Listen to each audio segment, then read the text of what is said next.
students, how are you all? I hope you all are doing really well. So students, today we are going to start chapter name owing books. Books को खरीद लेना better रहता है. क्यों, कैसे, क्या है ये स्टोरी, ये हमें पढ़ के पता चलेगा. बिफोर दैट एक वार्म अप एक्सरसाइज है जो हमें करनी है. Okay, so let's warm up. Number 1, what is the importance of reading? पढ़ने का महत्व क्या है? Number 2, books are our best friend. Comment. Books हमारी जो है वो बेस्ट फ्रेंड होती है, इसके बारे में आपको कमेंट करना है. ओके, चलिए शुरू करते हैं. The habit of reading is one of humanity's greatest resource. So एक जो हैबिट है रीडिंग की, वो ह्यूमैनिटी के एक ग्रेट रिसोर्स है ह्यूमैनिटी के लिए, क्योंकि हमें पढ़ने से ही बहुत सी नॉलेज मिलती है. हमें पता चलता है हमें क्या करना चाहिए, कैसे करना चाहिए, क्या नहीं करना चाहिए.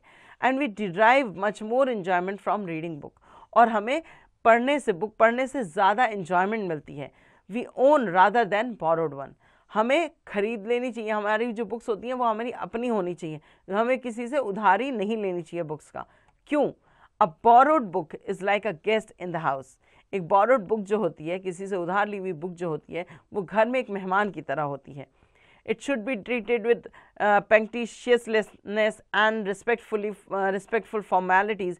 उसको बहुत तरीके से रखना पड़ता है, बहुत ध्यान से रखना पड़ता है, बहुत इज्जत देनी पड़ती है. फॉर्मेलिटीज़ होती हैं उसके साथ काफ़ी सारी. You must see that it sustain on damage. इसमें कोई डैमेज नहीं होना चाहिए. पहले आपको ये देखना भी पड़ेगा कि इसमें कोई डैमेज ना हो. फिर लेने के बाद आपको ये भी ध्यान देना पड़ेगा कि इसमें कुछ डैमेज आपकी तरफ से ना हो. It must not suffer while under your roof. आपके घर के अंदर इसको किसी तरह की परेशानी ना हो. You can not leave it carelessly. आप इसे कहीं भी ऐसे फेंक नहीं सकते, कहीं भी ऐसे रख नहीं सकते हो. You can not mark it. आप उस पर कोई मार्क नहीं लगा सकते हो. You can not turn down the pages. You can not use it familiarly. So आप इसमें पेजेस को होता है ना कि हमने रीड कर लिया यहाँ तक और उसको हमने फोल्ड किया और रख दिया, आप वो भी नहीं कर सकते. उसके लिए आपको इसको बहुत ऐसे नहीं यूज़ करना है जैसे आप अपने घर में अपनी बुक्स का इस्तेमाल करते हो. And then some day, although this is seldom done, you really ought to return it. और अगर जिस दिन आपकी बुक ख़त्म हो जाती है, पढ़ लेते हो आप, या नहीं भी ख़त्म होती है, या आपने कोई फिक्स डेट दे रखी है, तो आपको उसे उस दिन वापस करनी ही पड़ेगी. But your own book belongs to you. मगर आपकी जो अपनी बुक होंगी वो आपसे, आपकी खुद की होंगी. You treat them with that affectionate intimacy that annihilates formality.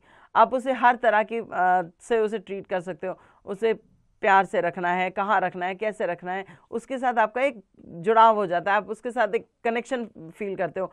आप उसको कहीं भी, उसके साथ आपको कोई फॉर्मेलिटी नहीं शो ऑफ करनी पड़ती है.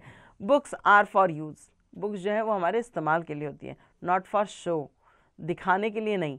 You should own no book that you are afraid to mark up. आपके पास ऐसी कोई बुक नहीं होनी चाहिए जिस पे आपको मार्क लगाने से पहले डरना पड़े. और afraid to place on the table wide open and face down. और ऐसी भी कोई बुक नहीं होनी चाहिए जिसको आप टेबल पे ऐसे खुला करके, उल्टा करके ना रख सकें. होता है ना, कभी हमने बुक को ऐसे अपोजिट करके रख दिया ताकि पेज जो है वो जहाँ पर हमने पढ़ा है उसको वैसे ही रहे, और जब चाहे उसको वापस उठाया और रीड करना शुरू कर दिया. अगर आपके पास जो बुक्स हैं वो ऐसी नहीं होनी चाहिए. A good reason for making favourite passage in book is that this practice enables you to remember more easily the significant saying, to refer to them quickly, and then in later years it is like visiting a forest where you once blazed a trail. ठीक है. सो एक good reason क्या है for making favourite passages को हम underline करके, mark करके रखते हैं या हाईलाइट करके रखते हैं कई बार, ताकि हम याद कर सकें कि इस बुक को जब हमने पढ़ा था तो उसमें ये पर्टिकुलर पोर्शन हमें क्या बताना चाह रहा था, क्या चीज़ें ये कह रहा था. और काफ़ी सालों बाद जब आप उन्हीं चीज़ों, उन्हीं बुक्स को वापस खोलते हो, तो आप उस ट्रेल से होके गुजरते हो, उस घने जंगल के उस ट्रेल से होके गुजरते हो, तब आपको ये महसूस होता है कि आप उस ट्रेल से गुजर रहे हो जिस टाइम जब कभी आपने इस बुक को पढ़ा था तो आपने उसमें ये सब चीज़ें रीड की थी. You have the pleasure of going over the old ground. आपको ऐसा लगता है जैसे आप किसी पुरानी ज़मीन पे चल रहे हैं. And recalling both the intellectual scenery and your own early self.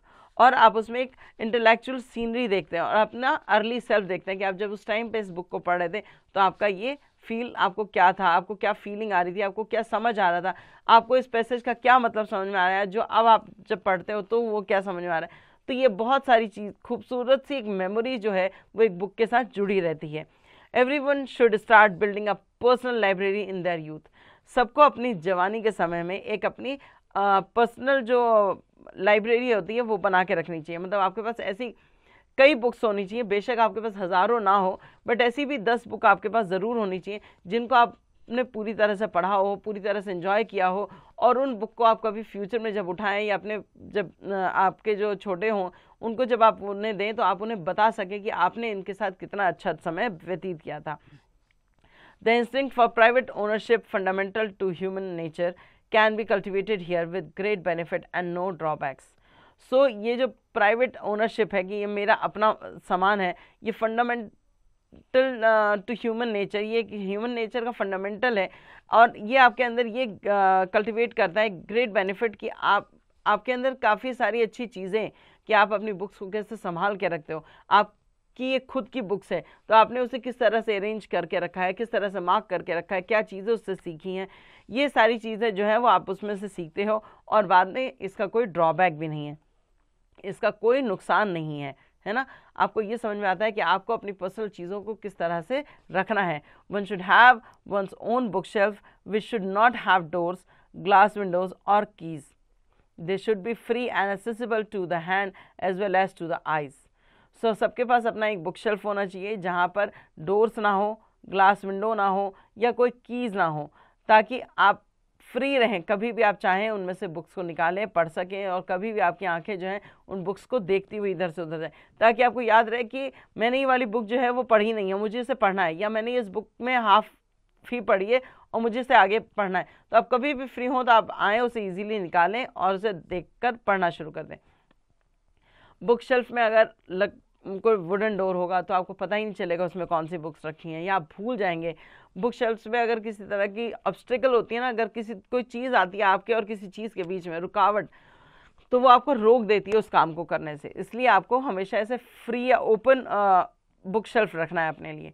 The best of mural decoration are books, they are more varied in colour and appearance than any wallpaper.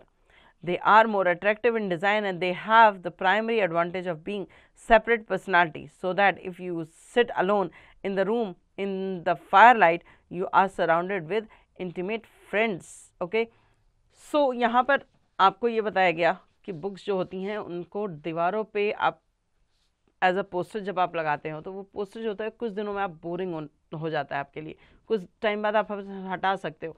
But जो बुक्स होती हैं उनका क्या होता है, वो हमेशा attractive रहती हैं। आप अकेले कमरे में हैं तब भी वो आपके साथ ही हैं, आप हमेशा कभी अपने आप को अकेला नहीं फील करोगे, जहाँ जाओगे वो आपके साथ अगर ट्रैवल कर सकती हैं, है ना।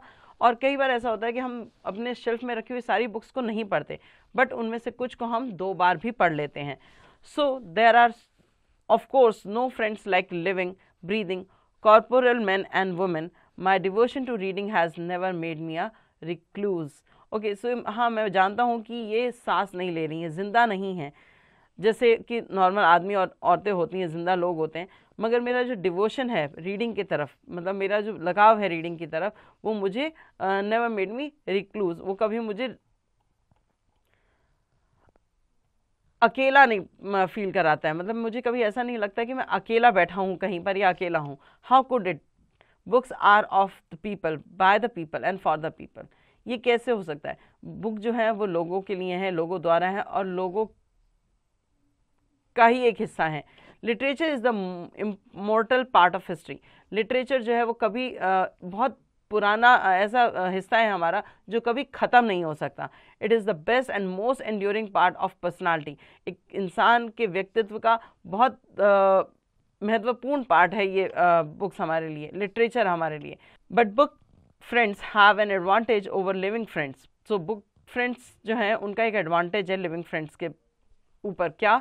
You can enjoy there most truly aristocratic society in the world when ever you want it. आप उनकी जो ये दुनिया है उसको कभी भी मतलब उसका कभी भी मज़ा ले सकते हो, कहीं भी मज़ा ले सकते हो। The great dead are beyond our physical reach and the great living are usually most as inaccessible. As for our personal friends and acquaintances, we cannot always see them. They might be sleepy or away on a journey. But in a private library, you can any moment converse with Socrates or Shakespeare or Carlyle or Dumas or Dickens or Shaw or Barrie or Glassworthy. So क्या होता है कि हमारी जो ज़िंदगी है उसमें हमारे जो दोस्त हैं, हम हम फिजिकल जो रीच है, कभी वो मर गए तो हम उन तक नहीं पहुंच सकते, या हमसे कभी दूर हैं, कहीं और रह रहे हैं तो हम उन तक पहुंच नहीं सकते। बट बुक्स जो है वो हमारे साथ हमेशा रहती हैं, हमारे ज़िंदगी में जब तक हम जिंदा हैं वो हमारे साथ रहेंगी, हमारे साथ हम जब चाहें उन्हें उठाकर पढ़ सकते हैं। वो दोस्त जो हैं वो कभी नहीं मरते, ठीक है। बट हमारी जो प्राइवेट जो लाइब्रेरी है उसमें हम किसी से कभी भी बात कर सकते हैं, चाहे वो जिंदा हो या मर चुके हों। जैसे यहाँ पर बहुत सारे राइटर्स के आपको नाम दिए गए हैं। सो आप इनमें से किसी भी राइटर की बुक अगर पढ़ रहे हो तो आप उनके साथ इतने एंगेज हो जाते हो कि आपको लगता है कि आपके वो दोस्त बन चुके हैं, आपका वो करेक्टर जो आप बुक में पढ़ रहे हो वो आपकी लाइफ में भी कहीं ना कहीं जिंदा है। And there is no doubt that in these books you see these men at their best. They wrote for you, they did their ultimate best to entertain you, to make a favorable impression. So आपने देखा होगा कि इसमें कोई doubt नहीं है कि ये जो बुक्स इन लोगों ने लिखी हैं ये इनकी बेस्ट हैं, क्योंकि इन्होंने अपना सबसे ज़्यादा बेस्ट दिया है ताकि आपके लिए ये फेवरेबल इम्प्रेशन हो, ताकि आप जब इन्हें पढ़ें तो आपको ये चीज़ें समझ में आए, आपको समझ में आए कि किस तरह से ये चीज़ें आपके सामने एक इम्प्रेशन की तरह से अपीयर हो रही हैं। You are necessary to them as audience is to an actor only. So आप उनकी तरह उसी तरह इंपॉर्टेंट है जैसे एक्टर्स के लिए उसकी ऑडियंस होती है। Instead of seeing them mask you look into their inner most part of heart. So उनके ऊपर कोई चेहरा नहीं होता, आप उनके इनर मोस्ट पार्ट को देख पाते हैं। सो बुक्स जो हैं वो हमारे लिए बहुत इंपॉर्टेंट होती हैं, इसलिए यहाँ पर जो राइटर है वो ये कहना चाहता है कि आप बुक्स को बेशक किसी से उधार लेकर मत पढ़ो, आप बुक्स बेशक 10 ही खरीदो, मगर वो आपकी अपनी होनी चाहिए ताकि आप उन्हें कभी भी कैसे भी उठाओ और कभी भी पढ़ सको। सो ऐसा हमारे साथ भी होता है कि हम जब बोरो करके बुक पढ़ लेते हैं तो कई टाइम बाद हमें याद आती है अचानक से कोई बुक, और हम चाहते हैं कि वो बुक हम दोबारा पढ़ सकें, बट वो बुक उस टाइम पर हमें नहीं मिलती। सो इससे अच्छा है कि आप अपनी बुक्स को खुद खरीदें। ये है हमारे चैप्टर का एंड। होपफुली आपको चैप्टर समझ आ गया होगा। आगे इसके वर्ड मीनिंग्स देख लेते हैं। Punctiliousness: when you treat something with punctiliousness, you treat it very carefully, giving it a lot of attention. Formality: correct behavior or procedure. Annihilate: remove completely. Blaze a trail: ventured or went in first, made way through. Instinct: inborn tendency, natural feeling. Mural: a large painting on a wall. In plain view: if something is in plain view, you can see it easily without any aid or effort. Corporeal: having a body and actual physical presence. Recluse: a person who lives alone, who avoids others. Okay, चलिए आगे बढ़ते हैं इसके print distress. Answer zone: A. Darken the correct option in OMR sheet. Number 1. What is borrowed book compared to in the passage? So the answer is a guest in the house. Okay, now read the rest of the part and find out their answer and mark it in your OMR sheet. Now number B, fill in the blanks जो आपको fill करने हैं उसमें आपको help box की मदद से करना है। Resources, history, Socrates, decoration and guest. Number 1, the habit of reading is one of the greatest resource of mankind. Okay, so इसमें आएगा resource, बाकी आप ऐसे ही fill करेंगे help box की मदद से। Number C, write T for true and F for false statement. Number 1, a borrowed book can be marked up freely. A borrowed book can be marked up freely. No, it's not. So this statement is can be marked up freely. This statement is totally false. Okay, so you have to write down F in the box and now read the rest of the sentence, find out whether they are true or false. Number D, make sentences using the following word: resources, formality, property, varied, literature, immortal. Okay, now E, complete the word. आपको इन words को complete करना है। आप chapter की help ले सकते हैं और इन वर्ड्स को कंप्लीट कीजिए। Number F, match the following: a borrowed book is a guest in the house. Okay, so we matches with the B option in B column. A column का first का आप answer match करोगे B column के B option से। इसी तरह बाकी read करेंगे और उसे उसके अकॉर्डिंग B कॉलम के आंसर्स के साथ मैच करेंगे। Number G, answer the following question. Number 1, what is a borrowed book compared to? So borrowed book को यहाँ कंपेयर्ड किससे किया गया? इस चैप्टर में हमने कई बार जो क्वेश्चन है उनको रीड किया और उसमें यही था कि a borrowed book is compared with a guest in the house, right. So यहाँ पर आप इस आंसर को इस तरह से लिख सकते हैं। बाकी क्वेश्चन के आंसर्स को आपको खुद ढूंढना है, बुक में चैप्टर्स के में आप सर्च कर सकते हैं और उनके आंसर्स को फाइंड आउट करेंगे। Now the grammar zone, use of either of, neither of, any of, none of is followed by only two while more than two. Either is replaced with any or one and neither is replaced with none. Neither of two cities was cleaned.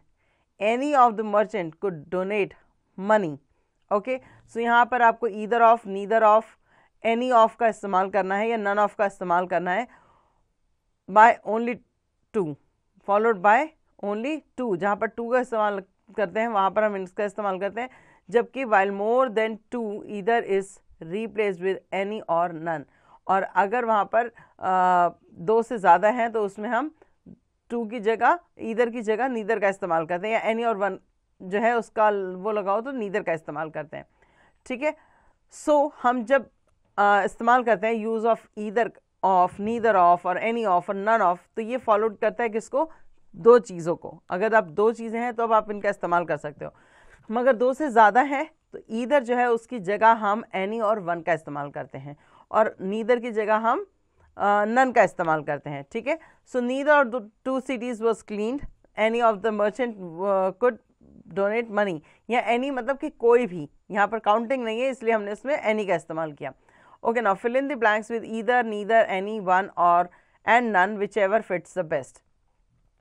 Radha did not read any of the stories और either of the stories, तो यहाँ did not read, इसने कोई भी story read नहीं की, इसलिए हम एनी ऑफ द स्टोरीज लिखेंगे इसमें। ठीक है, इसी तरह से बाकियों को रीड करके फाइंड आउट करेंगे कि दो चीज़ें हैं तो ईदर और नीदर का इस्तेमाल, अगर उससे ज़्यादा है तो नन और एनी वन का इस्तेमाल। ठीक है, आगे बढ़ते हैं। पॉसेसिव एडजेक्टिव, अब possessive adjective shows who owns और पॉसेस समथिंग, कोई चीज़ किसी से बिलोंग करती है तब हम उसे पोसेशन कहते हैं, उसका हक।